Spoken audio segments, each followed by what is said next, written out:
Alright students, तो अब हम जो है दो चार्टर एक्ट्स की बात कर चुके हैं and now will move on to the third charter act जो है charter act of 1833. This act was the final step towards centralisation in British India. यानी कि चार्टर एक्ट ऑफ 1833 क्या था? फाइनल स्टेप था सेंट्रलाइजेशन की तरफ. हमने पहले ही देख लिया है कि सेंट्रलाइजेशन का मतलब होता है कि जो और प्रेसिडेंसीज हैं बॉम्बे की और मद्रास की, वहाँ से लेजिस्लेटिव पावर्स बंगाल की तरफ जा रहे हैं और धीरे धीरे पावर यहाँ कॉन्सेंट्रेट हो रही है. इसका मतलब होता है सेंट्रलाइजेशन. सेंट्रलाइजेशन हमने देखा कि 1773 के रेगुलेटिंग एक्ट से स्टार्ट होती है और 1833 के इस एक्ट के अंदर अपने एपेक्स या फिर क्लाइमैक्स पे पहुंच जाती है. यानी कि कंप्लीट सेंट्रलाइजेशन हो जाता है पावर का इस टाइम पे. क्योंकि होता क्या है कि जो लेजिस्लेटिव पावर्स होती हैं बॉम्बे और मद्रास की, है ना, जो यहाँ के गवर्नर्स होते हैं, इनकी जो जो लेजिस्लेटिव पावर्स होती हैं वो बिल्कुल निल कर दी जाती हैं, ज़ीरो कर दी जाती हैं. यानी कि अब ये अपनी रीजन का भी खुद लॉज नहीं बना सकते. पूरे के पूरे इंडिया के जितने भी लॉज बनाए जाएंगे, लॉ मेकिंग प्रोसेस जो होगी, जो लेजिस्लेटिव प्रोसेस होगी, वो सारा का सारा यहाँ से ओरिजिनेट होगा. ठीक है, इस वजह से ये फाइनल स्टेप था टुवर्ड सेंट्रलाइजेशन. यानी कि अब हमारे पास कंप्लीट सेंट्रलाइजेशन हो चुका है जहाँ पे सारी की सारी पावर कहाँ पे कॉन्सेंट्रेट हो गई है? इन द ऑफिस या in the post of governor general of India. ठीक है, अब इस एक्ट के फीचर्स की बात हम करते हैं. सबसे पहला फीचर ये था, it made the governor general of Bengal as the governor general of India. है ना? यानी कि अभी जो पोस्ट हम देख रहे थे, सबसे पहले हमने देखा कि गवर्नर ऑफ बंगाल थी, वो रॉबर्ट क्लाइव था. फिर वो गवर्नर जनरल ऑफ बंगाल बने.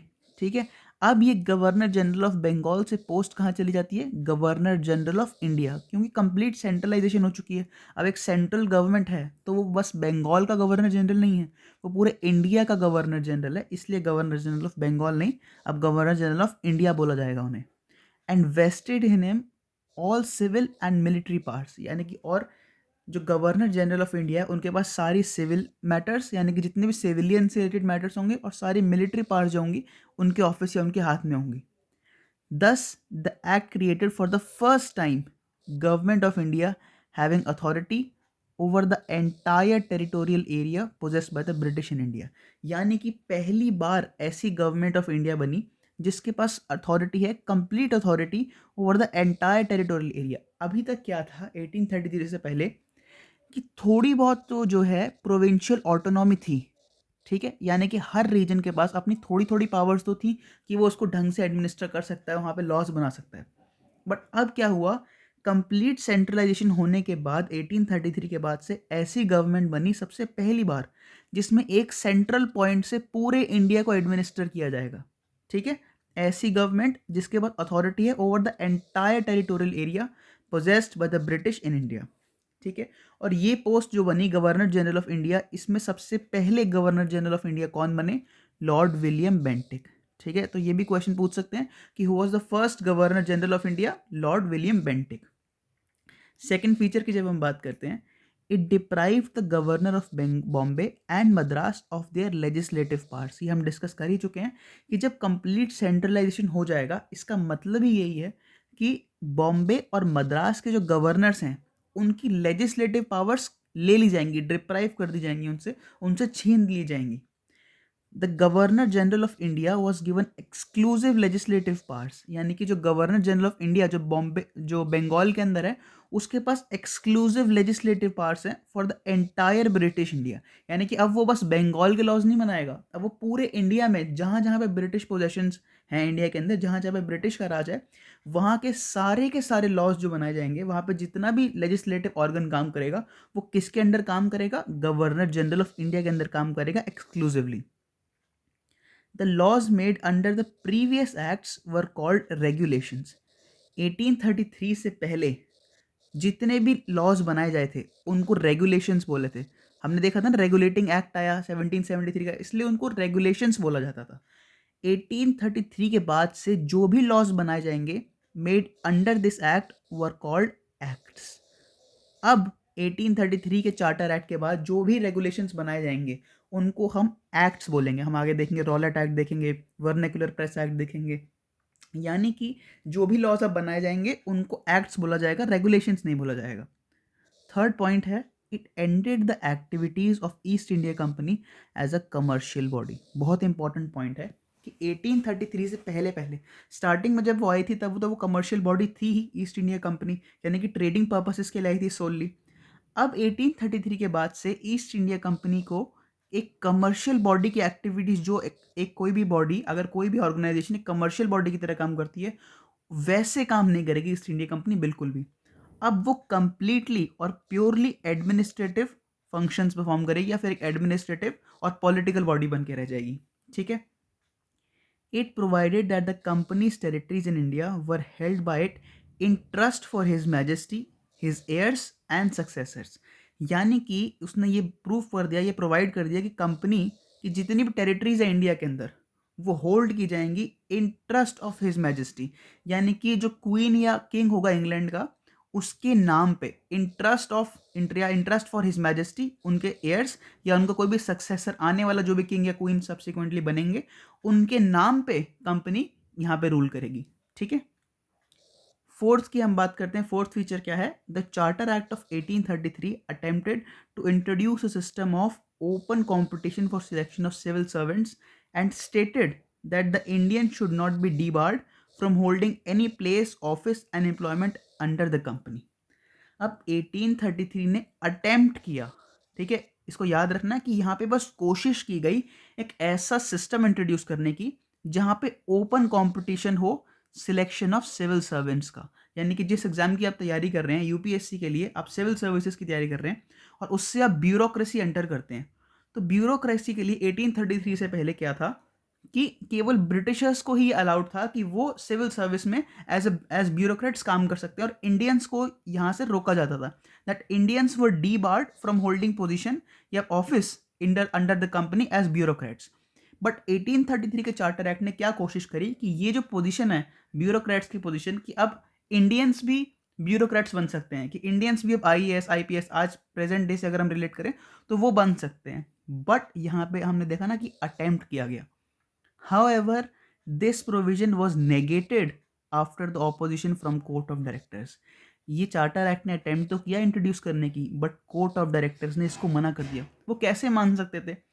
क्यों? कंपटीशन वो बढ़ाना चाहेंगे अपना और चाहेंगे कि इंडियंस भी इसमें पार्टिसिपेट करें। ऑलरेडी इंग्लैंड के अंदर, लंदन के अंदर इतना कंपटीशन था इंडिया की पोस्ट के लिए, फिर भी वो क्यों चाहेंगे कोर्ट ऑफ डायरेक्टर्स कि इंडियंस भी इस कंपटीशन में पार्ट लेना शुरू कर दें। इसलिए उन्होंने इस अपॉर्चुनिटी को या फिर इस जो उन्होंने प्रपोज किया था, इस अटेम्प्ट किया था इस सिस्टम को इंट्रोड्यूस करने का, उसको नेगेट कर दिया, मना कर दिया और बोला कि ये सिस्टम जो आप इंट्रोड्यूस कर रहे हो ये अभी तो नहीं होगा, बट हम बाद में देखेंगे नेक्स्ट एक्ट में 1853 के एक्ट में ही कि ये जो सिस्टम प्रपोज किया गया था इसको एक्सेप्ट कर लेते हैं। ठीक है। इसके साथ हमारा थर्ड चार्टर एक्ट ऑफ 1833 भी कंप्लीट हो जाता है। And now we move on to the fourth charter act, यानी कि जो फाइनल चार्टर एक्ट था। शुरू किया था हमने 1793 के चार्टर एक्ट से, फिर हम 20 साल बाद पहुंचे +20, हम कहाँ पे आए 1813 पे, फिर हमने +20 किया, फिर हम आए 1833 पे, फिर हमने +20 किया, यानी कि 20-20 साल के गैप में कौन सा लास्ट में आया? 1853 का चार्टर एक्ट। ठीक है। Charter act of 1853, this was the last of the series of charter acts passed by the British parliament between 1793 and 1853। जितने भी 4 सीरीज में चार्टर एक्ट्स आए थे उनका लास्ट एक्ट जो आया था उस सीरीज में वो था 1853 का चार्टर एक्ट, यानी कि इसके बाद अब कोई भी चार्टर एक्ट नहीं आएगा। It was a significant constitutional landmark, यानी कि ये बहुत इंपॉर्टेंट था कॉन्स्टिट्यूशनली, एडमिनिस्ट्रेटिव के पर्सपेक्टिव से और हिस्टोरिकली भी। अब हम देखते हैं कि क्या इसके फीचर्स थे और क्यों इतना इंपॉर्टेंट था ये। ठीक है। The features of this act were as follows. सबसे पहला फीचर क्या था? It separated for the first time the legislative and the executive functions of the governor general's council. यानी कि हुआ क्या, अभी हमने देखा सबसे पहले कि जब एग्जीक्यूटिव काउंसिल बनी थी 1773 के रेगुलेटिंग एक्ट के हिसाब से, है ना, हमने देखा था कि वो एग्जीक्यूटिव काउंसिल जो थी वो एग्जीक्यूटिव फंक्शंस तो फॉर्म करती ही करती थी, प्लस उसके बाद सेकेंडरीली वो लेजिस्लेटिव फंक्शंस भी परफॉर्म कर लेती थी। यानी कि कोई स्पेशलाइज्ड अलग से बॉडी नहीं थी लेजिस्लेटिव फंक्शंस परफॉर्म करने के लिए। जो बॉडी हमारे पास एग्जीक्यूटिव की है वही बॉडी परफॉर्म कर रही है लेजिस्लेटिव फंक्शंस भी।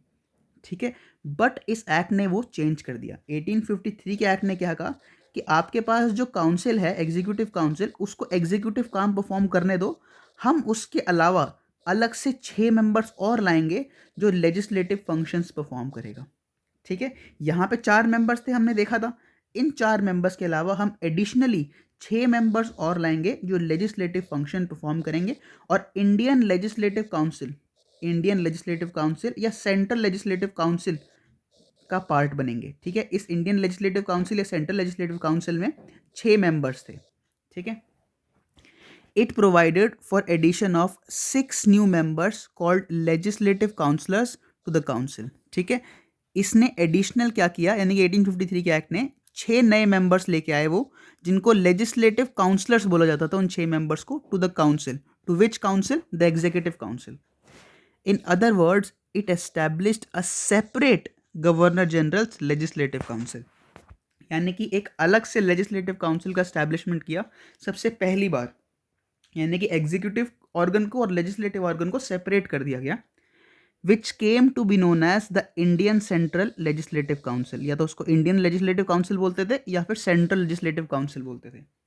अब ये लेजिस्लेटिव विंग जो था of the council function as a mini parliament, यानी कि मिनी पार्लियामेंट होने का मतलब ये था कि ये उसी तरह से काम करता था जिस तरह से ब्रिटेन में पार्लियामेंट इस समय काम कर रहा था। ब्रिटेन में जिस तरह से प्रोसीडिंग्स होती थी, जो भी क्वेश्चन आवर्स होते थे, जो भी जिस तरह सारा प्रोसीडिंग का सिस्टम था, उसी सेम बैकड्रॉप पे ये काम करता था इंडियन लेजिस्लेटिव काउंसिल या सेंट्रल लेजिस्लेटिव काउंसिल। ठीक है, adopting the same procedures as the British parliament. ठीक है, ये मिनी पार्लियामेंट जो था वो सारे सेम प्रोसीजर्स अप्लाई करता था जो ब्रिटिश के जो लंदन के अंदर इस टाइम पे वेस्टमिंस्टर में ब्रिटिश पार्लियामेंट अप्लाई करता था। Thus, legislation for the first time was treated as a special function of the government।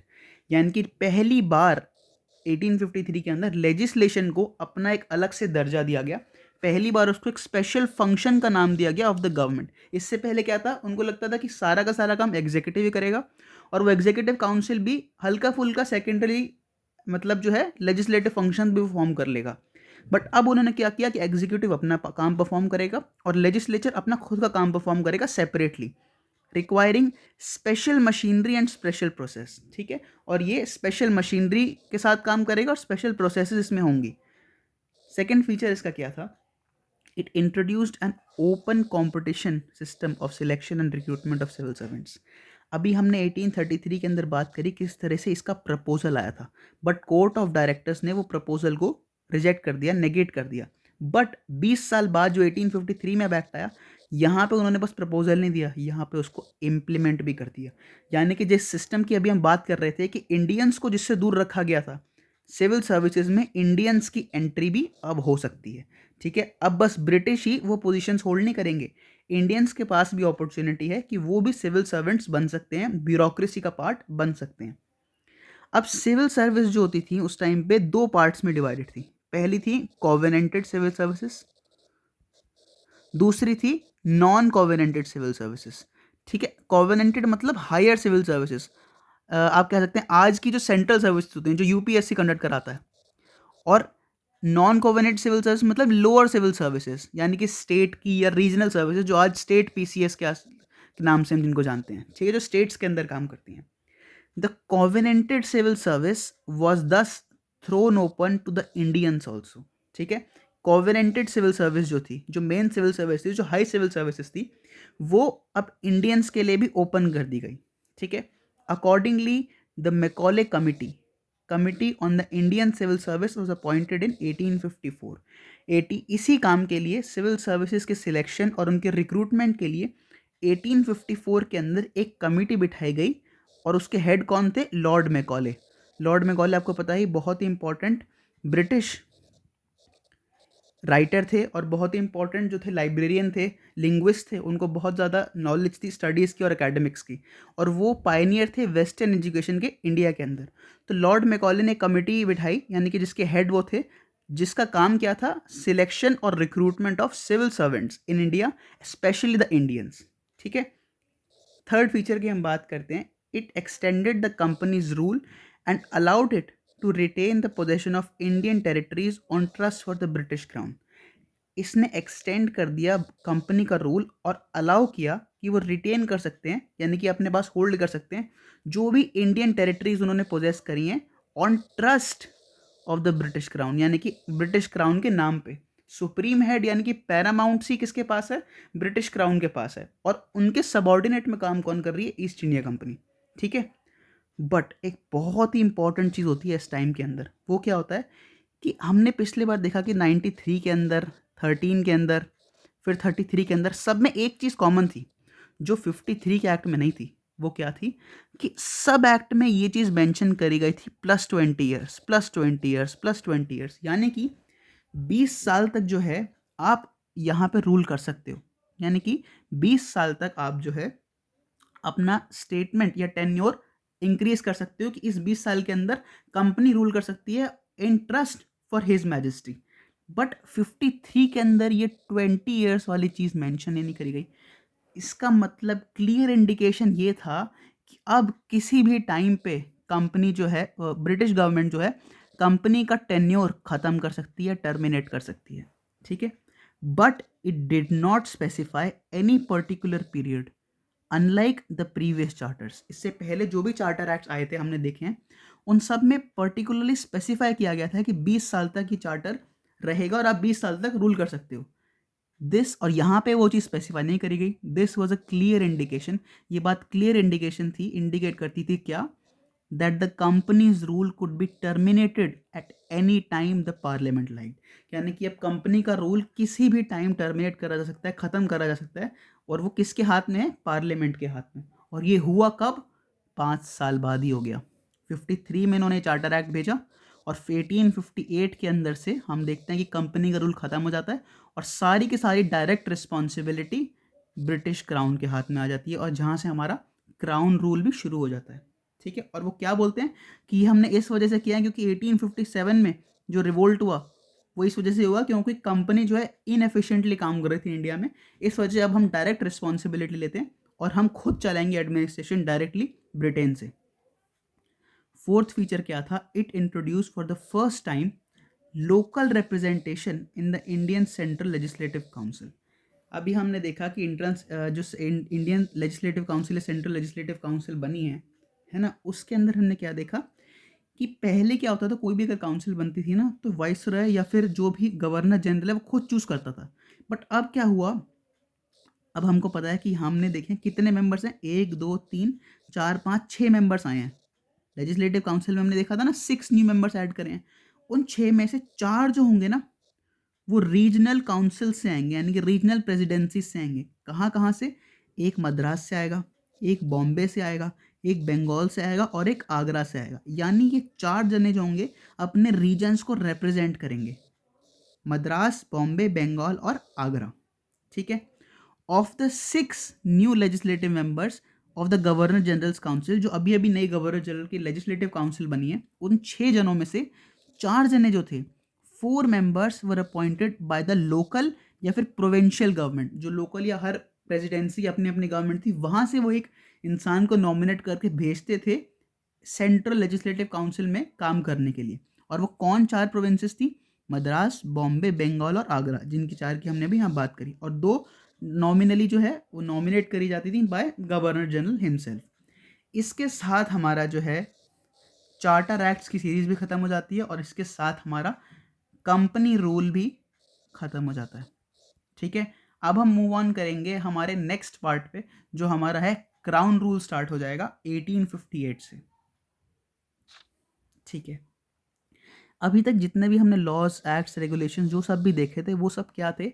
वहाँ पे ब्रिटिश पार्लियामेंट काम कर रहा था बट इनडायरेक्टली। ठीक है, वो इनडायरेक्टली काम कर रहे थे किसके थ्रू? ईस्ट इंडिया कंपनी के थ्रू।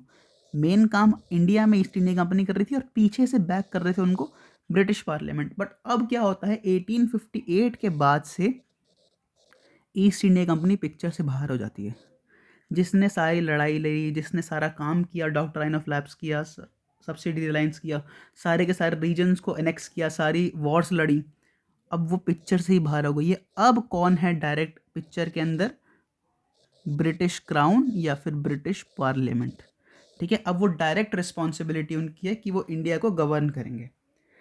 अब जो भी एक्ट्स हमारे आएंगे उनको हम गवर्नमेंट ऑफ इंडिया एक्ट के नाम से जाने जाएंगे। जो जो मेजर हमारे एक्ट्स आएंगे उनको हम बोलेंगे गवर्नमेंट ऑफ इंडिया एक्ट 1858, फिर गवर्नमेंट ऑफ इंडिया एक्ट 1909, 1919, ठीक है, फिर 1935, और लास्ट हमारा जो होगा गवर्नमेंट ऑफ इंडिया एक्ट, जिसको हम इंडियन इंडिपेंडेंस एक्ट ऑफ 1947 भी बोलते हैं।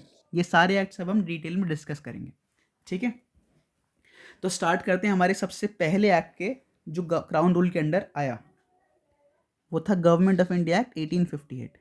This significant act was enacted in the wake of revolt of 1857। ये एक्ट किसके बैकड्रॉप में आया, किसके आफ्टरमाथ में आया, ये किसका कॉन्सिक्वेंस था? जो रिवोल्ट ऑफ 1857 अभी पिछले साल ही हुआ है, 1857 में जो भी रिवोल्ट हुआ है उसके अगले साल ही उसकी वजह से ब्रिटिश पार्लियामेंट ने government of India act 1858 India में भेजा।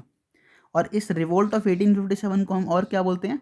फर्स्ट वॉर ऑफ इंडिपेंडेंस, आज़ादी की पहली लड़ाई, और सिपाही म्यूटिनी, या जिसको हम क्या बोल सकते हैं? सिपाही विद्रोह, ठीक है, क्योंकि वो सिपाही म्यूटिनी की सिपाहीज की वजह से स्टार्ट हुआ था, ठीक है।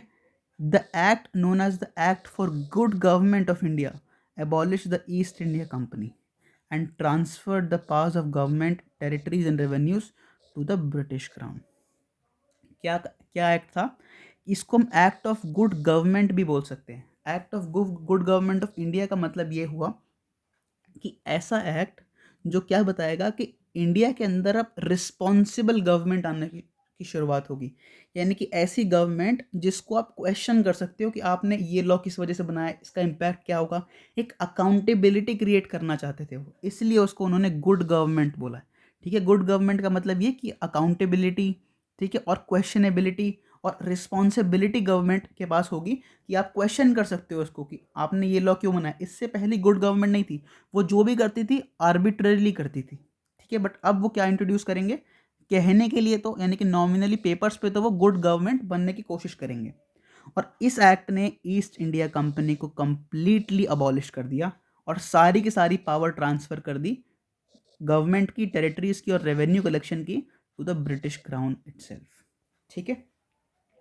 अब इस एक्ट के फीचर्स की अगर हम बात करते हैं, सबसे पहला feature, it provided that India henceforth has to be governed by and in the name of her majesty. अब इंडिया को गवर्न किया जाएगा directly in the name of her majesty, यानी कि जो क्वीन या किंग होगा इंग्लैंड का, वही इंडिया का राजा या इंडिया की रानी कहलाई जाएगी, ठीक है। ही और she will be known as the queen of India और द किंग ऑफ इंडिया, ठीक है। इंडिया को अब क्या बोला जाएगा? वॉज टू बी गवर्न, उसको गवर्न करो इन द नेम ऑफ, किसके नाम पे? हर मैजेस्टी के नाम पे। It change the designation of the governor general of India to that of viceroy of India. अब क्या हुआ कि जो पोस्ट बार बार चेंज हो रही है, मेन पोस्ट सबसे पहले क्या थी? गवर्नर्स थे, है ना। गवर्नर ऑफ बंगाल थे, गवर्नर ऑफ बॉम्बे थे और गवर्नर ऑफ मद्रास थे। वो गवर्नर ऑफ बंगाल जो था उसको गवर्नर जनरल ऑफ बंगाल बनाया पहले, फिर उस गवर्नर जनरल ऑफ बंगाल को गवर्नर जनरल ऑफ इंडिया बनाया, और अब इस गवर्नर जनरल ऑफ इंडिया को वॉइसरॉय कहने लगे, ठीक है। वॉइसरॉय यानी कि ही the viceroy was the direct representative of the British crown in India. यानी कि इससे पहले जो भी पोस्ट थी, गवर्नर, गवर्नर जनरल, वो सब कौन अपॉइंट करता था? कोर्ट ऑफ डायरेक्टर्स, जो कंपनी के डायरेक्टर्स थे जो लंदन में बैठे थे, वो अपॉइंट करते थे गवर्नर कौन बनेगा, गवर्नर जनरल कौन बनेगा। बट अब वाइसरॉय कौन डिसाइड करता था? जो ब्रिटिश पार्लियामेंट या ब्रिटिश क्राउन होता था, उनका डायरेक्ट रिप्रेजेंटेटिव था ये वाइसरॉय इंडिया के अंदर। और जब हम वाइसरॉय की पोस्ट की बात करते हैं तो सबसे पहले वाइसरॉय कौन बने? Lord Canning. इंपॉर्टेंट है, इसको आप याद रखें कि Lord Canning became the first viceroy of India, ठीक है। एक बार फिर से हम रिवाइज कर लेते हैं। गवर्नर कौन बने बंगाल के सबसे पहले? Robert Clive. फिर गवर्नर जनरल ऑफ बंगाल कौन बने सबसे पहले? Lord Warren Hastings. फिर गवर्नर जनरल ऑफ इंडिया कौन बने? Lord William Bentinck. और अब सबसे पहले वाइसरॉय कौन बने? लॉर्ड कैनिंग, ठीक है। सेकेंड फीचर इसका ये है, it ended the system of double government by abolishing the board of control and the court of directors. इतने टाइम से जो सिस्टम चलता आ रहा है डुअल गवर्नमेंट या डबल गवर्नमेंट का, ये हमने देखा था ना, कौन से एक्ट में देखा था? 1784 के पिट्स इंडिया एक्ट के अंदर, ठीक है, पिट्स इंडिया एक्ट जो था 1784 ने, उसने सबसे पहली बार ये सिस्टम ऑफ डबल गवर्नमेंट या डुअल गवर्नमेंट इंट्रोड्यूस किया था इंडिया में। कि क्या, कि बोर्ड ऑफ कंट्रोल अलग काम करेगा और कोर्ट ऑफ डायरेक्टर्स अलग काम करेगा। कोर्ट ऑफ डायरेक्टर्स का क्या काम था कि वो कमर्शियल फंक्शंस परफॉर्म करेगा, और बोर्ड ऑफ कंट्रोल क्या क्या देखेगा, सारे के सारे पॉलिटिकल और एडमिनिस्ट्रेटिव फंक्शंस वो देखेगा। अब ये दोनों चीज़ें ही उसने हटा दी 1858 के एक्ट ने, जैसे ही ब्रिटिश क्राउन लाया तो उन्होंने ये पूरा का पूरा डबल गवर्नमेंट का सिस्टम ही हटा दिया और बिल्कुल नया सिस्टम वो लाए, पूरा नया स्ट्रक्चर लाए गवर्नमेंट का। इसके अंदर क्या होता है, इस स्ट्रक्चर के अंदर क्या था, एक टॉप पे था secretary of state for India. ठीक है, ये secretary of state for India कौन था? एक ऐसा इंसान या ऐसी पोस्ट थी जो ब्रिटिश कैबिनेट का ही पार्ट थी। उस टाइम पे ब्रिटेन में जो भी गवर्नमेंट, रूलिंग गवर्नमेंट होगी, उसके ही मेन कैबिनेट जो था उसके अंदर से एक इंसान क्या रिप्रेजेंट करता था, he was the representative for state, secretary of state for India. और वो डायरेक्टली रिस्पॉन्सिबल था ब्रिटिश पार्लियामेंट को, यानी कि ब्रिटिश पार्लियामेंट में क्वेश्चन कर सकते हो आप इस इंसान को कि इंडिया के अंदर क्या क्या अफेयर्स चल रहे हैं, इंडिया के अंदर कोई प्रॉब्लम आती है तो ब्रिटिश पार्लियामेंट किसको क्वेश्चन करेगी, किसके ऊपर उंगली करेगी? Secretary for state of India. और इसके नीचे कौन काम करेगा इंडिया के अंदर? वॉइसरॉय। ठीक है, तो इंडिया में इस टाइम पे अगर हम देखें तो हाईएस्ट पोस्ट किसके पास है? वॉइसरॉय के पास सबसे ज़्यादा पावर है। और वॉइसरॉय किसको रिपोर्ट करेगा? वॉइसरॉय इज रिस्पॉन्सिबल और accountable to secretary for state of India, जो किसको रिस्पॉन्सिबल है? ब्रिटिश पार्लियामेंट को। ठीक है, कोई भी प्रॉब्लम होती है लोअर गवर्नमेंट से धीरे धीरे किसके पास जाती है? काउंसिल के पास जाती है। काउंसिल किसके पास जाती है पावर्स? वॉइसरॉय के पास। और वॉइसरॉय किसको रिपोर्ट करता है? Secretary for state of India को। और वो किसको रिपोर्ट करते हैं? ब्रिटिश पार्लियामेंट को। ये सिस्टम नया क्रिएट हुआ। ठीक है, third feature, it created a new office, जिसको अब हम, जो हमने अभी देखा, secretary of state for India. एक नया ऑफिस बनाया गया, एक नई पोस्ट बनाई गई secretary of state for India को, जिसके पास क्या पावर्स थी? Who wasted with complete authority and control over Indian administration. जिसके पास पूरे इंडिया में क्या एडमिनिस्ट्रेशन चल रहा है, राइट, उसका सारा का सारा फीचर्स जो थे, उसका सारा का सारा सिस्टम या मशीनरी जो थी, वो किसके कंट्रोल के अंडर थी? Secretary of state for India के अंदर। The secretary of state was a member of the British cabinet. ये हमने देख लिया कि ब्रिटेन में जिस टाइम पे वो जो रूलिंग गवर्नमेंट थी, वहाँ पे जो कैबिनेट था, उन्हीं का एक मेंबर को secretary of state for India की पोस्ट दे दी जाती थी। And was responsible ultimately to the British parliament. और वो किसके किसके प्रति या किसके द्वारा रिस्पॉन्सिबल थे? Responsible to the British parliament itself. Fourth feature की अगर हम बात करते हैं, it established a 15 member council of India. ठीक है, इसको हम काउंसिल ऑफ इंडिया बोलते हैं। वो 15 मेंबर की काउंसिल ऑफ इंडिया बनाई गई और उसका काम क्या था? To assist the secretary of state for India. उसका सिंपल सा काम था कि वो काउंसिल ऑफ इंडिया, जो अभी नई पोस्ट बनाई गई है, नया ऑफिस क्रिएट किया गया है secretary of state for India, उसको असिस्ट करेगी, उसको हेल्प करेगी डिसीजंस लेने के लिए। The council was an advisory body, यानी कि ये जो काउंसिल बनाई गई थी, 15 मेंबर काउंसिल ऑफ इंडिया जो बनाई गई है, ये बस एक एडवाइजरी बॉडी है। ठीक है, यानी कि मेन पावर्स या मेन पावर किसके पास है? Secretary of state for India के पास ही है। और वो कभी भी इस एडवाइजरी बॉडी के डिसीजंस को ओवरराइड कर सकता है, खारिज कर सकता है। The secretary of state was made the chairman of the council. इस 15 मेंबर काउंसिल का चेयरमैन या हेड कौन था? Secretary of state for India. ठीक है, fifth, it constituted the secretary of state in council as a body corporate. ये जो 15 member council of India बनाई गई है, ये एक बॉडी कॉरपोरेट है। बॉडी कॉरपोरेट का मतलब होता है ऐसी ऑर्गेनाइजेशन या ऐसी बॉडी जो किसी भी दूसरी ऑर्गेनाइजेशन को, किसी भी दूसरे इंडिविजुअल को पे ट्रायल चला सकती है। ठीक है, यानी कि उस पर केस कर सकती है और इसके ऊपर खुद भी केस हो सकता है।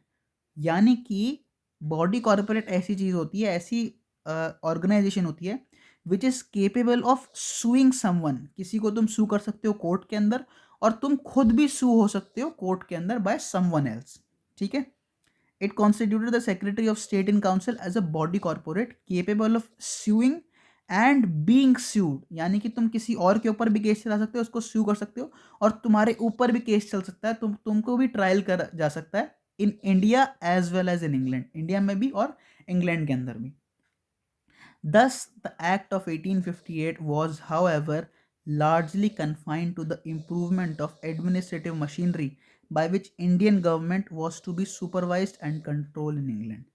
आप ध्यान देंगे कि ये जो भी एक्ट्स अब आ रहे हैं गवर्नमेंट ऑफ इंडिया एक्ट, इसमें कुछ भी इंडियंस के बारे में तो बात ही नहीं कर रहे कि उनकी इकोनॉमिक कंडीशन अच्छी करी जाए, उनके हेल्थ इंफ्रास्ट्रक्चर क्या क्या चीज़ें हो सकती हैं, कि इंडियंस के बारे में कोई बात नहीं कर रहा यहाँ पे। केवल और केवल किसके लिए, किस कहाँ तक वो रिस्ट्रिक्टेड और कन्फाइंड है, to the improvement of administrative machinery by which the Indian government was to be supervise, कि टॉप लेवल पे किस तरह से एडमिनिस्ट्रेशन चलेगा इंडिया के अंदर, ग्रास रूट लेवल पे क्या काम होगा, है ना, इंडियंस को कैसे हम एनहांस कर सकते हैं, उनको अपलिफ्ट कर सकते हैं, उसकी कोई बात नहीं की जा रही। सारा का सारा काम एडमिनिस्ट्रेटिव मशीनरी को चेंज करने के लिए लग रहा था। ठीक है, तो ये 1857 का 1858 का जो एक्ट था उसके अंदर it was largely confined to what, to the improvement of administrative machinery by which कि इंडियन गवर्नमेंट किस तरह से काम करेगी। It did not alter in any substantial way the system of government that prevailed in India, कि India में किस तरह से गवर्नमेंट का सिस्टम, लोअर लेवल्स पे गवर्नमेंट ऑफिशियल्स किस तरह से काम करेंगे, क्या काम होगा, उसके बारे में कोई काम नहीं है। इंग्लैंड में इसको किस तरह से आप कंट्रोल कर सकते हो इंडिया को, क्योंकि हमने देखा क्या, सबसे पहले वॉइसरॉय की पोस्ट चेंज कर दी गवर्नर जनरल ऑफ इंडिया से, फिर ये secretary for state of India बनाया, उसकी काउंसिल बनाई, ये सारा काम लंदन और ब्रिटेन के अंदर हो रहा है। इंडिया के अंदर लोअर लेवल्स पे, प्रोविंशियल लेवल्स पे और थर्ड टीयर लेवल पे किस तरह से काम होगा उसकी बात ही नहीं करी जा रही। यानी कि administrative machinery is largely confined to the working और एडमिनिस्ट्रेशन और on the supervision in England and not in India. और किसकी बात कर रहे हैं हम, ये 1858 की एक्ट की। ठीक है,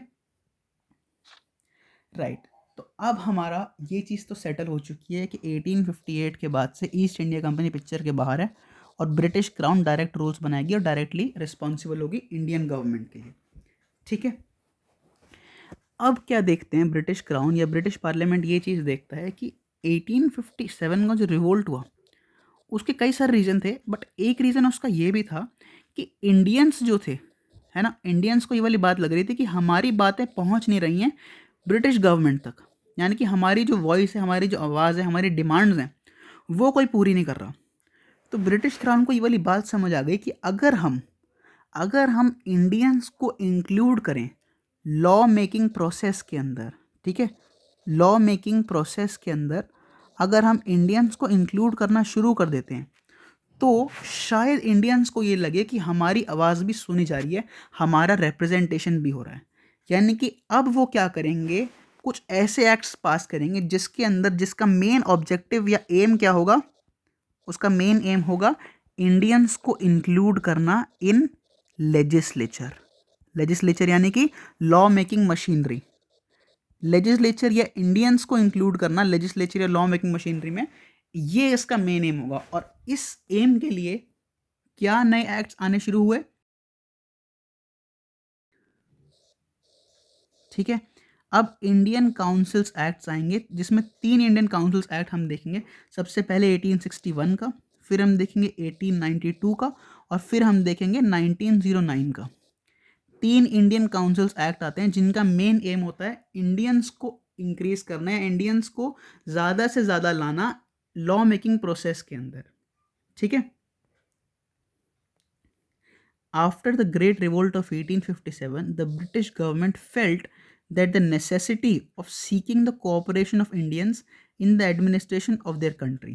ब्रिटिश गवर्नमेंट को क्या फील हुआ कि हमको अब ज़रूरत है कि हम कॉपरेशन लें, क्योंकि अगर ऐसा ही चलता रहा कि हमने इंडियंस को इंक्लूड नहीं किया तो प्रॉबली दोबारा वो कंडीशन आ सकती है जो 1857 के अंदर आई थी। क्या पता वो दोबारा से रिवोल्ट कर दें और इस बार ज़्यादा अच्छी तरह से रिवोल्ट करें, ठीक है, कि ब्रिटिश को बाहर ही निकाल दें। इस वजह से उनको ये डर लगा और उनको ज़रूरत पड़ी कि हमें इंडियंस का भी कोऑपरेशन चाहिए, Indians in the administration of the country. Country के एडमिनिस्ट्रेशन के अंदर इंडियंस का भी अब सपोर्ट चाहिए, उनका भी कोऑपरेशन चाहिए। इन pursuance of this policy of association, इस पॉलिसी ऑफ एसोसिएशन के अंदर यानी कि इंडियंस को इंक्लूड करना एडमिनिस्ट्रेशन के अंदर, इसकी वजह से 3 acts were enacted by the British parliament. British parliament ने 3 एक्ट एनेक्ट किए 1861 में, 1892 में और 1909 में, जिनको हम इंडियन काउंसिल्स एक्ट कहते हैं।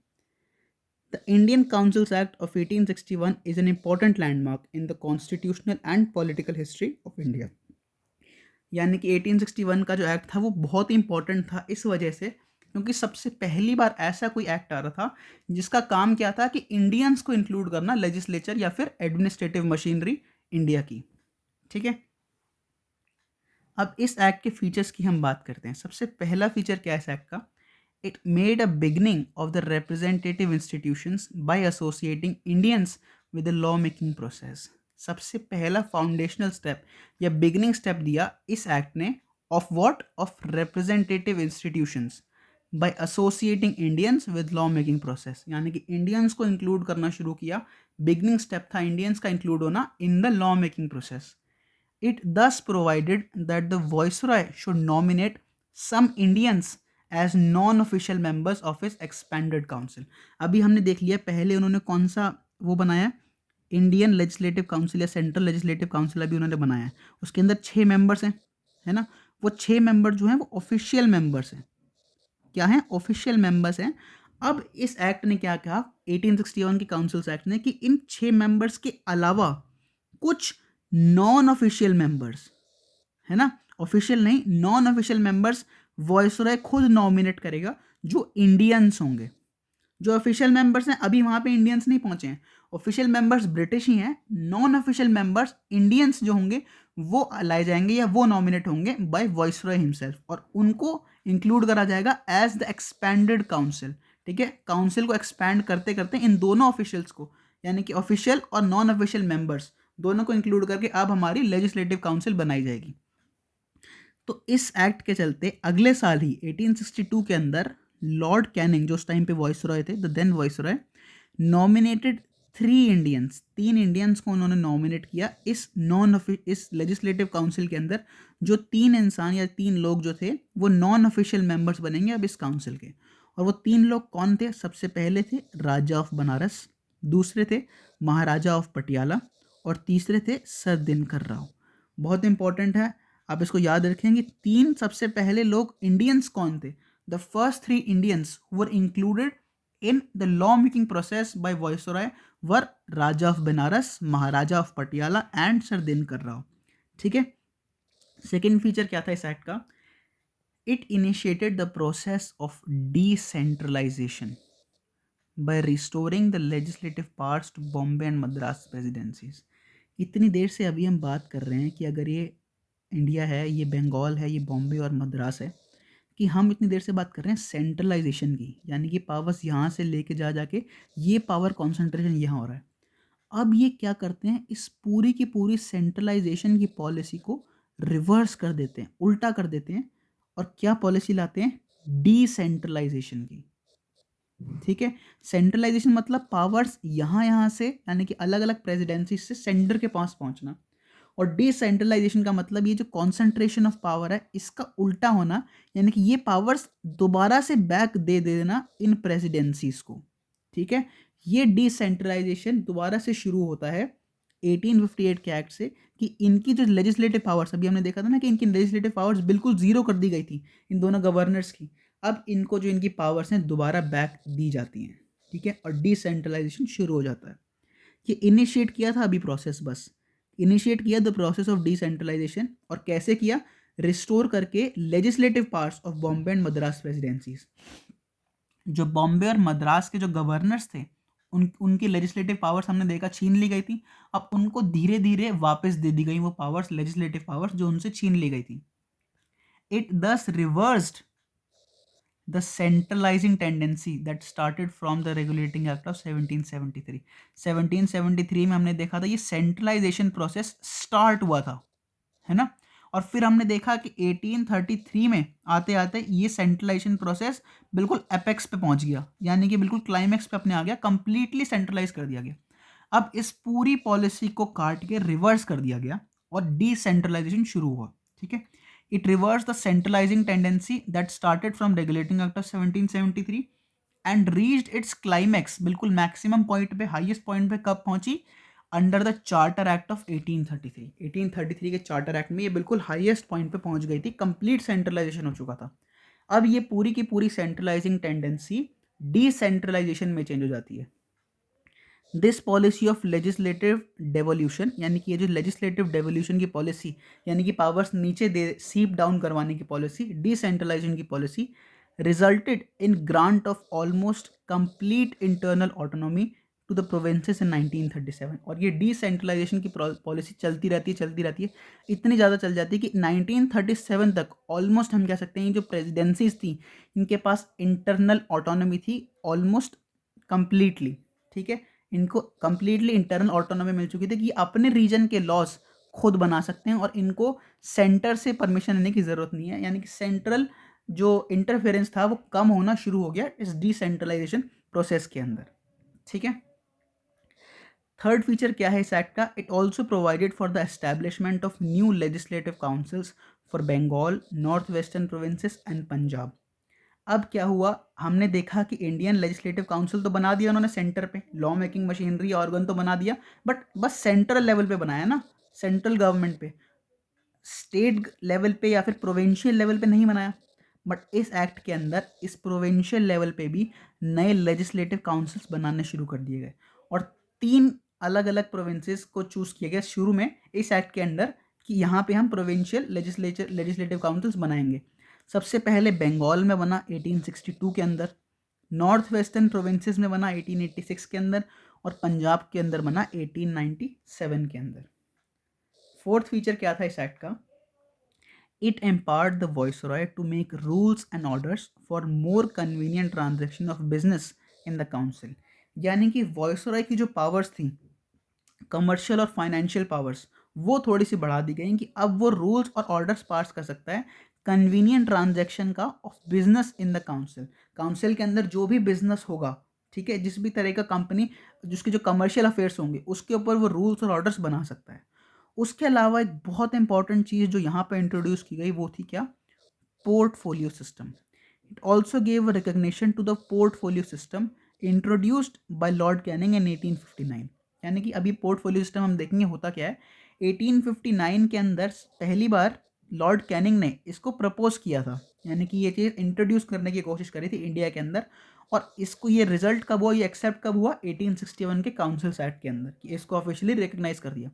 पोर्टफोलियो सिस्टम वही होता है जो आज हमारा प्रेजेंट डे कैबिनेट जो होता है, जो इंडियन कैबिनेट अगर आज है, जिसके हेड कौन है? प्राइम मिनिस्टर मोदी हैं।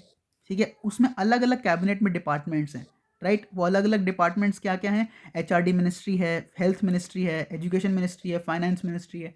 ये सब अलग अलग पोर्टफोलियोज या अलग अलग डिपार्टमेंट्स दे दिए जाते हैं उस डिपार्टमेंट के मिनिस्टर को, यानी कि एचआरडी मिनिस्टर को HRD ministry, education minister education ministry, ठीक है, इस तरह से फाइनेंस मिनिस्टर को फाइनेंस मिनिस्ट्री।